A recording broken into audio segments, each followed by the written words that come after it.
નમસ્કાર મિત્રો, આજે આપણે એક એવા અદ્ભુત પ્રદેશની વાત કરવાના છીએ જે ભારતની પશ્ચિમ સરહદે આવેલો છે. એક એવી જગ્યા જ્યાં ઇતિહાસ, સંસ્કૃતિ અને પ્રકૃતિનો સીધો સંગમ થાય છે. હા, આપણે વાત કરી રહ્યા છીએ આપણા પોતાના કચ્છની. આ કોઈ સામાન્ય માહિતી નથી, પણ એક એવી સફર છે જે તમને દેખાડશે કે શા માટે આ રણ ખરા અર્થમાં ગાય છે. તો ચાલો, કોઈ પણ વિલંબ વિના સીધા જ આ રસપ્રદ સફરમાં ડૂબકી લગાવીએ. હવે આ ડાયલોગ તો આપણે બધાએ સાંભળ્યો જ હશે. અમિતાભ બચ્ચન સાહેબના ઘેરા અવાજમાં, કચ્છ નહીં દેખા તો કુછ નહીં દેખા, ખરું ને? પણ તમને ક્યારે એવો વિચાર આવ્યો છે કે આ માત્ર કોઈ જાહેરાતનું સ્લોગન છે કે પછી હકીકત? જો આજના આ એક્સપ્લેનરમાં આપણે એ જ ડીકોડ કરવાના છીએ કે આ પ્રદેશની મુલાકાત શા માટે લાઇફટાઇમ એક્સપિરિયન્સ બની જાય છે. સૌથી પહેલાં તો આપણે કચ્છના અત્યંત પ્રાચીન મૂળિયા તરફ એક નજર કરીએ. કચ્છનો ઇતિહાસ કોઈ 100-200 વર્ષ નહીં, પણ પૂરા 4500 વર્ષ જૂનો છે.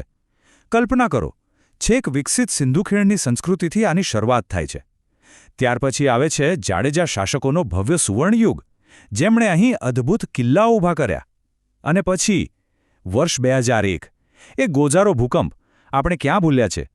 પણ કમાલની વાત એ છે કે રાખમાંથી ફરી બેઠા થતા ફિનિક્સ પક્ષીની જેમ કચ્છે ચમત્કારિક પુનર્જન્મ લીધો. આ વાર્તા છે અસ્તિત્વ ટકાવી રાખવાની અને ક્યારે હાર ન માનવાની.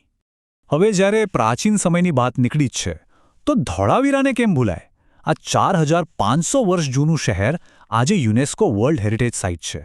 અને આશ્ચર્યની વાત તો એ છે કે આટલા હજારો વર્ષો પહેલાં પણ તેમની પાસે જળ સંરક્ષણ અને સિટી પ્લાનિંગની એવી ગજબની સિસ્ટમ હતી જે આજના મોડર્ન એન્જિનિયરોને પણ માથું ખંજવાળતા કરી દે. રણની વચ્ચે પાણીનું આવું પરફેક્ટ મેનેજમેન્ટ, લિટરલી અનબિલીવેબલ. ચાલો હવે આપણે પ્રાચીન ખંડેરોમાંથી બહાર આવીને થોડી સ્થાપત્યની અજાયબીઓ અને વારસા પર નજર કરીએ. ભુજમાં એકદમ પાસે આવેલા બે મહેલો જુઓ. આ ખરેખર એકદમ રસપ્રદ છે. એક તરફ છે પ્રાગ મહેલ, જે તમને સીધી યુરોપિયન આર્કિટેક્ચરની ફીલ આપશે, અને એની બરાબર બાજુમાં છે આઈના મહેલ, જે તેના નામને સાર્થક કરે છે. એકદમ ટ્રેડિશનલ રાજવી લુક અને અદ્ભુત કાચની કળા. બે સાવ અલગ પ્રકારની દુનિયા એક જ જગ્યાએ છે ને કમાલ. અને જો તમારે આ ઐતિહાસિક ઊંડાઈને ખરેખર ફીલ કરવી હોય તો કચ્છ મ્યુઝિયમ તમારું અલ્ટિમેટ ડેસ્ટિનેશન છે. આ આખા ગુજરાતનું સૌથી જૂનું મ્યુઝિયમ છે. સદીઓ જૂનો આપણો વારસો અહીં એટલી સરસ રીતે સચવાયેલો છે કે તમને લાગશે જાણે ઇતિહાસ તમારી સામે જ જીવંત થઈ ગયો છે. હવે વાત કરીએ એ જગ્યાની જેના માટે દુનિયાભરના પ્રવાસીઓ અહીં ખેંચાઈને આવે છે. સફેદ રણ અને પ્રવાસન. ધી વ્હાઇટ રણ. જ્યાં સુધી નજર પહોંચે ત્યાં સુધી માત્ર ને માત્ર મીઠાનો એક અત્યંત વિશાળ સફેદ પટ્ટ. જરા કલ્પના કરો કે પૂનમની રાત્રે જ્યારે ચંદ્રનો પ્રકાશ આ મીઠા પર પડે છે ત્યારે આખું રણ ચાંદીની જેમ ચમકી ઉઠે છે. એ દૃશ્ય એટલું જાદુઈ હોય છે ને કે તમને લાગે જાણે તમે કોઈ બીજી જ દુનિયામાં આવી ગયા છો. પણ એક મિનિટ, કચ્છ એટલે માત્ર રણ જ નહીં. અહીં પ્રવાસનના બીજા પણ અનેક અદ્ભુત રંગો છે. જેમ કે એનર્જીથી ભરેલો રંગબેરંગી રણોત્સવ, પછી માંડવી બીચ પરનો એકદમ શાંત અને નયનરમ્ય સૂર્યાસ્ત, અને આધ્યાત્મિક શાંતિ માટે નારાયણ સરોવર અને કોટેશ્વર મહાદેવના મંદિરો તો ખરા જ. મતલબ કે અહીં દરેક માટે કંઈક ને કંઈક ખાસ જરૂર છે. આ રણના એકદમ શાંત વાતાવરણમાં ખરો રંગ કોણ પૂરે છે ખબર છે? અહીંની જીવંત હસ્તકલા અને સંસ્કૃતિ. જી હા, રણની કઠોરતા સામે અહીંના લોકોએ રંગોનો સહારો લીધો છે. કચ્છી કઢાઈ એટલે કે એકદમ બારીક ભરતકામ, ટાઈ એન્ડ ડાઈવાળી બાંધણી અને અત્યંત રેર એવી રોગન આર્ટ. આ બધું માત્ર કાપડ નથી આ કચ્છની સાચી અને કલરફુલ આઇડેન્ટિટી છે.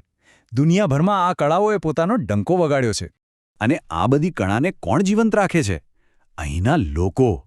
એમની અનોખી ભાષા, એમના એકદમ બ્રાઇટ કપડાં, સીધું દિલમાં ઉતરી જાય એવું લોકસંગીત, અને હા, રણના સાચા સાથી એવા કચ્છી ઊંટ.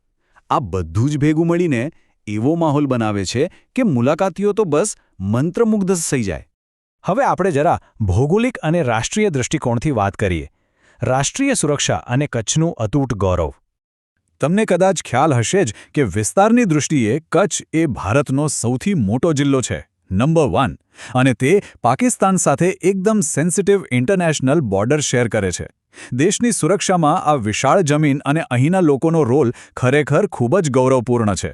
આપણા સૈનિકો અને સ્થાનિક લોકો ખભે ખભો મિલાવીને દેશની રક્ષા કરે છે. તો હવે આટલી બધી વાતો પછી તમારા મનમાં એક સવાલ જરૂર થતો હશે કે આટલી કઠોર આબોહવા, આટલું વેરાન રણ, તો પણ આ જગ્યા આટલી બધી જીવંત કઈ રીતે છે? અહીં આટલા બધી એનર્જી ક્યાંથી આવે છે? તો એનો સિમ્પલ જવાબ છે અહીંના લોકોની હિંમત અને ક્યારે હાર ન માનવાની વૃત્તિ. 2001ના ભૂકંપ પછી જે રીતે આ લોકોએ પોતાનું ઘર અને શહેર ફરીથી ઊભું કર્યું, તે આખી દુનિયા માટે એક મોટું ઉદાહરણ છે. ગમે તેવી કુદરતી આફતો આવે પણ આ કચ્છ હંમેશા હસતું જ જોવા મળશે. સખત મહેનત અને અતૂટ હિંમત જ આ ધરતીમાં ખરા અર્થમાં પ્રાણ પૂરે છે. આ આખી સફર પરથી એક વાત તો નક્કી છે કે ઇતિહાસ અને સંસ્કૃતિ ક્યારેય મરતા નથી, જો આપણે તેને સાચવીએ. આ એક્સપ્લેનર દ્વારા આપણે સમજ્યા કે કચ્છ ખરેખર કોઈ જગ્યા નથી, પણ એક ઇમોશન છે. તો મિત્રો, ભારતના આવા જ અદ્ભુત છુપાયેલા રત્નો વિશે આપણે જાણતા રહીશું. આવી જ ઇન્ટરેસ્ટિંગ અને રિસર્ચ કરેલી માહિતી માટે અત્યારે જ ચિરાગ શેરાસિયા ચેનલને સબસ્ક્રાઇબ કરો. જતાં જતાં બસ એટલું જ વિચારજો કે જો આટલું વેરાન રણ આટલું સુંદર હોઈ શકે, તો આપણા આ વિશાળ દેશમાં હજુ કેટલા અદ્ભુત રહસ્યો છુપાયેલા હશે.